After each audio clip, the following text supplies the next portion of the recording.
Newton's third law of motion can serve as a metaphor for geopolitics. Every action triggers a reaction. But throughout history, weaker nations have rarely been able to strike back with equal force against America's overwhelming power. That balance is shifting. The more aggressively the U.S. pushes, the more it unintentionally drives other countries to unite, to cut back on American dominance, and to shape together a new multipolar world.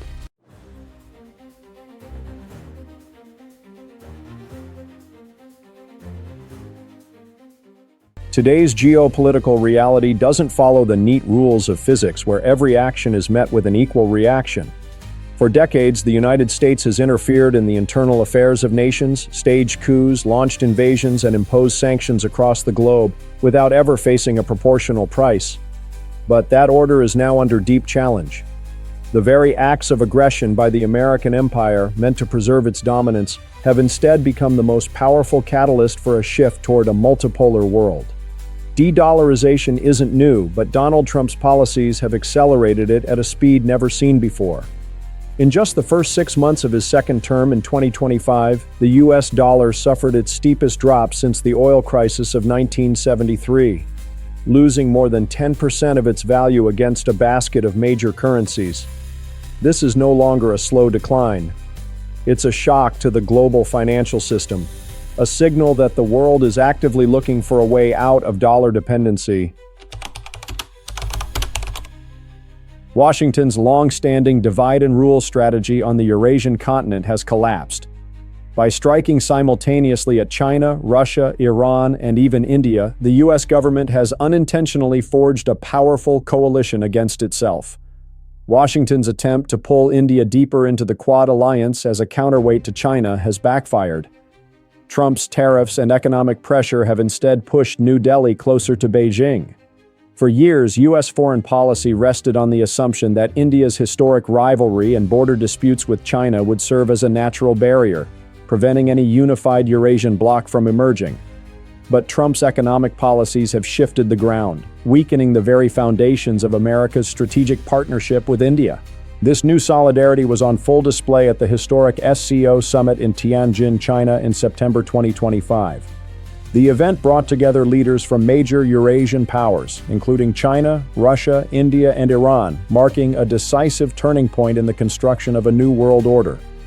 At that summit, Prime Minister Narendra Modi and President Xi Jinping achieved key diplomatic breakthroughs.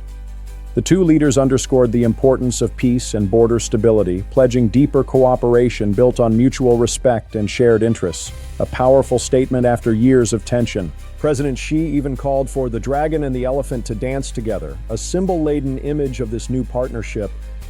This reconciliation, actively encouraged by Russia, dealt a heavy blow to America's strategy.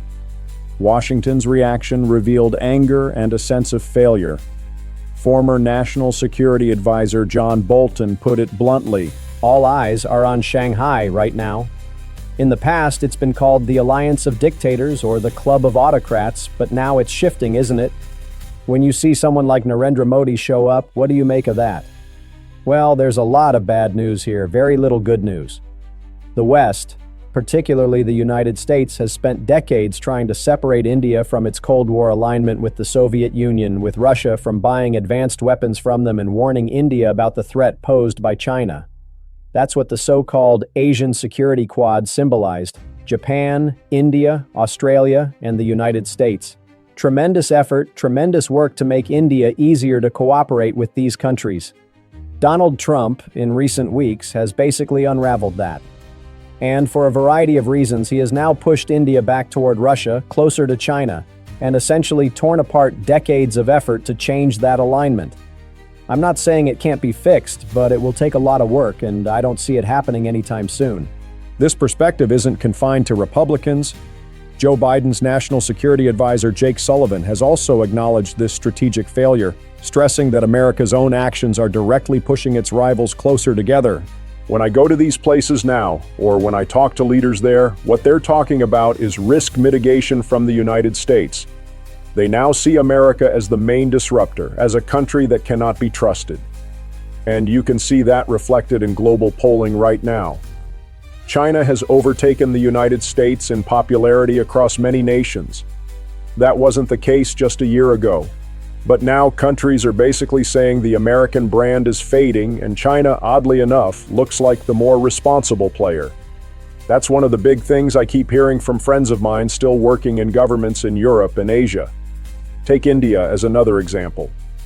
This is a country where, on a bipartisan basis, we have been trying to build a deeper, more durable relationship.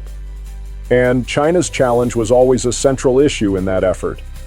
But now, you have President Trump launching a major trade assault against them, and the Indians are saying, well, I guess maybe we need to go to Beijing and sit down with the Chinese because we need to hedge against the Americans. Beyond diplomacy, the SCO unveiled concrete initiatives designed to challenge the US LED system.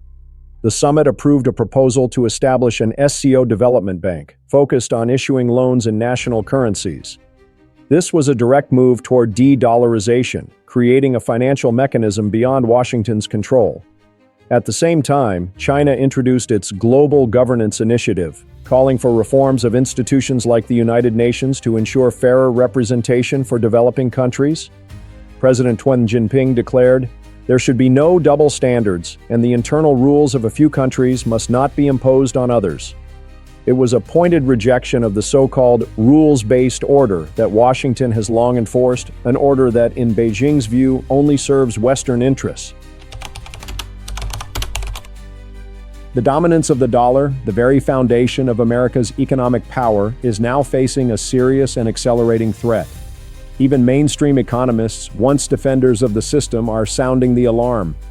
Barry Eichengreen, a leading authority on the dollar from the University of California, Berkeley, who once argued that the decline of the dollar would be gradual, has now acknowledged a far more troubling reality. He warns that a sharp and sudden drop in the dollar's value is entirely possible. Maybe.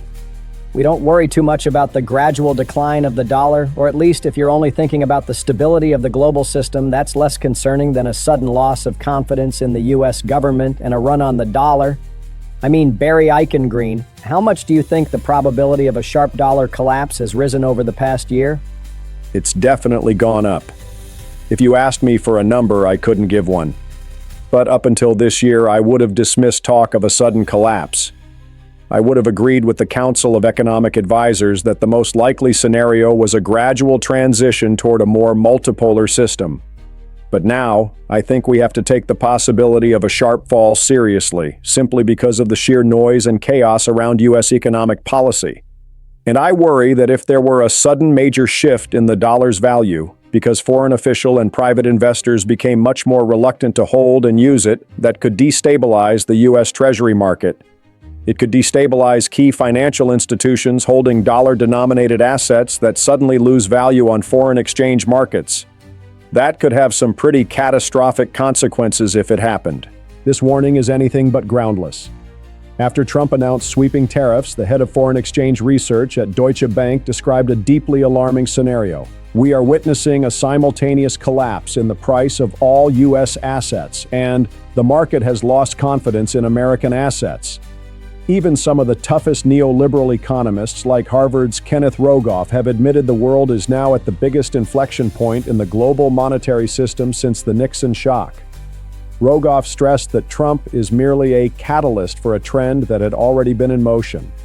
The fragility of the dollar system stems from the profound imbalance between America's financial power and its real economic strength. After World War II, when the Bretton Woods system was created, the U.S. accounted for roughly 25% of global GDP. Today, that share has fallen below 15%. Likewise, America's share of global goods exports has dropped from 25% to under 10%. Yet, U.S. stock markets now make up more than 60% of total global market capitalization. This is a massive financial bubble out of step with the real economy, sustained only by the dollar's role as the world's reserve currency. As confidence in the dollar and U.S. assets erodes, that bubble risks bursting, with devastating consequences. For ordinary Americans, a dollar collapse would mean runaway inflation as import prices skyrocket, eroding purchasing power and wiping out retirement savings. A crisis in the U.S. Treasury market would drive mortgage and consumer lending rates sharply higher, triggering a deep recession and social instability. U.S. foreign and economic policies, especially under the Trump administration, are actively undermining the country's own position. The weaponization of the dollar through unilateral sanctions has become a tool that backfires. Today, nearly one-third of the world's nations are under some form of U.S. sanctions. Freezing more than $300 billion of Russia's foreign reserves became a wake-up call for central banks everywhere. Countries now realize their dollar assets could be seized at any moment, pushing them to seek safer alternatives. Gold has emerged as the hedge of choice. BRICS members like Russia, China, and India have been the largest buyers of gold over the past 2 decades, deliberately cutting their reliance on the dollar. Trump's domestic policies have only deepened the erosion of confidence. His relentless pressure on the Federal Reserve to slash interest rates, despite rising inflation risks, spooked foreign investors. They don't want to hold assets with negative real returns. Adding to the distrust, Trump's decision to fire the Commissioner of the Bureau of Labor Statistics on baseless accusations destroyed confidence in America's official economic data. When investors cannot trust the numbers, they protect themselves by dumping U.S. assets. The peak of this illusion is the so-called Mar-a-Lago deal, an attempt to strong-arm other nations, including allies, into accepting an unequal agreement designed to devalue the dollar.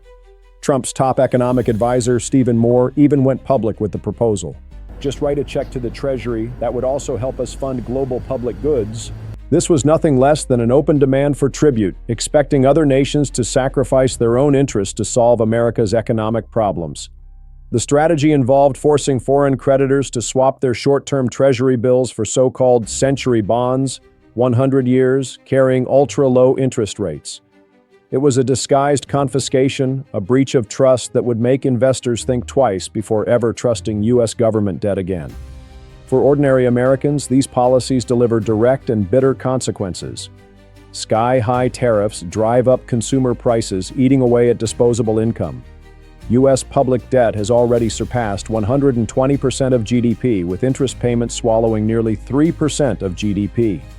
As rates climb, this burden becomes unsustainable, forcing the government to cut spending on essential public services like healthcare, education, and infrastructure. Businesses facing higher borrowing costs will invest less, lay off workers, and slow the pace of economic growth. The world is witnessing a tectonic shift in power. The question now is whether the weakening of the dollar will trigger a chaotic global crisis or a more controlled transition to a stable, multipolar monetary system.